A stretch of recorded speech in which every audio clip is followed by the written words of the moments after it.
comment gère-t-on une violence comme celle-là? Parce que moi, Oui, c'est vrai que c'est une bonne dans question. l'expérience que j'ai faite en vous écoutant chez France Culture, en vous regardant sur Canal+, en vous écoutant dans d'autres contextes encore, c'est l'expérience, pardonnez-moi, peut-être que je me suis identifié, mais l'expérience de quelqu'un qui doit défendre une œuvre dans un contexte soit de circonspection, soit d'hostilité. Comment gère-t-on cette violence symbolique?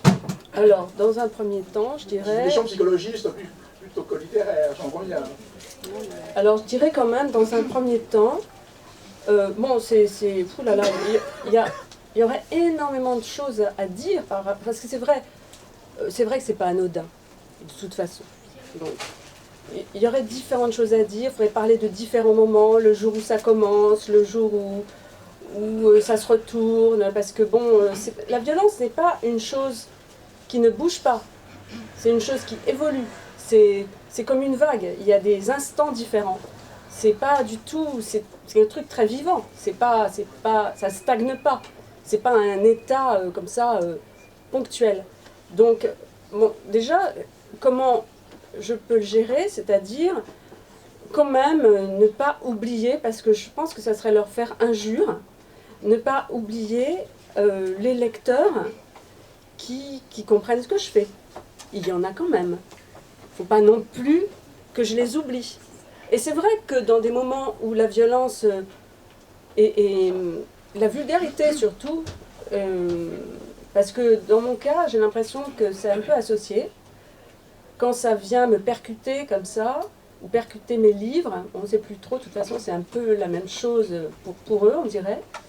Je pourrais avoir l'impression qu'il n'y a personne qui comprend, etc. Donc déjà, j'ai un premier effort de justice, je dirais, de me dire, bah, attention, ne te laisse pas absorber par ça. Il y a des lecteurs qui comprennent, qui sont là, qui te lisent, ne l'oublie pas, ne les laisse pas tout d'un coup perdre leur voix sous prétexte que les autres n'ont pas parlé plus fort, mais parlent plus vulgairement. Donc déjà ça, c'est quand même ne pas se laisser toujours attirer par la grossièreté, la vulgarité, voilà. Essayez quand même de ne pas oublier ce qui tient, ce qui résiste. J'ai confiance dans les lecteurs qui me connaissent, qui m'ont déjà lu. Ça, je dois dire que ça, c'est vraiment quelque chose qui... Je pense que ça doit être une force que j'ai. C'est-à-dire que je reconnais que je ne doute jamais de ça. Jamais. Même quand je vois des papiers assez durs, jamais je ne me dis les lecteurs qui m'ont déjà lu vont se détourner. Jamais je ne me dis ça. Donc ça, déjà, c'est un point qui est quand même important.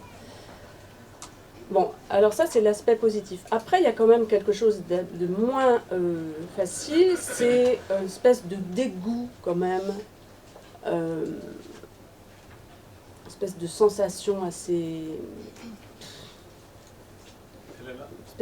c'est même pas de la tristesse, c'est quand même plus du dégoût de me dire, mais vraiment, je me dis, mais c'est vraiment la confiture à des cochons, quoi. Donc ça, parfois, je me dis ça. Parfois je me dis ça, c'est vraiment pas le sentiment le plus agréable que je puisse ressentir. Ça, c'est vraiment très très très désagréable. Et puis pour le reste, j'essaye de comprendre. Ça, et puis en dernier lieu, et c'est le plus important que j'ai à faire, j'essaye de comprendre ce qui peut éventuellement la provoquer, cette violence. Parce que l'idée n'est pas de se placer en victime et de dire qu'est-ce qu'ils sont méchants, qu'est-ce qu'ils sont violents, qu'est-ce qu'ils sont vulgaires, pourquoi me font-ils ça? Mon Dieu, comme c'est dur. L'idée n'est quand même pas d'en rester là. Ils attaquent parce que j'ai attaqué. Ils ne font que répondre, ils ne font que se défendre. Ils n'avaient rien demandé, les pauvres. Personne n'est venu me chercher pour que je vienne écrire. C'est moi qui ai commencé. C'est moi qui ai choisi de faire les livres que je fais. C'est moi qui ai choisi de façonner un jeu comme je le façonne. C'est moi qui ai écrit le livre. Il n'y a pas une virgule qui m'a été dictée de l'extérieur. Donc bon, j'attaque. Si on attaque, il faut s'attendre à ce que les gens vous répondent, à ce que les gens se défendent. Alors, il y a des gens plus fins, il y a des gens moins, je dirais, recouverts de carapaces qui peut-être sont capables de ne pas s'aveugler en permanence. Mais bon, il y a beaucoup de gens ça ne les intéresse pas de voir, et surtout, ça ne les intéresse pas d'entendre.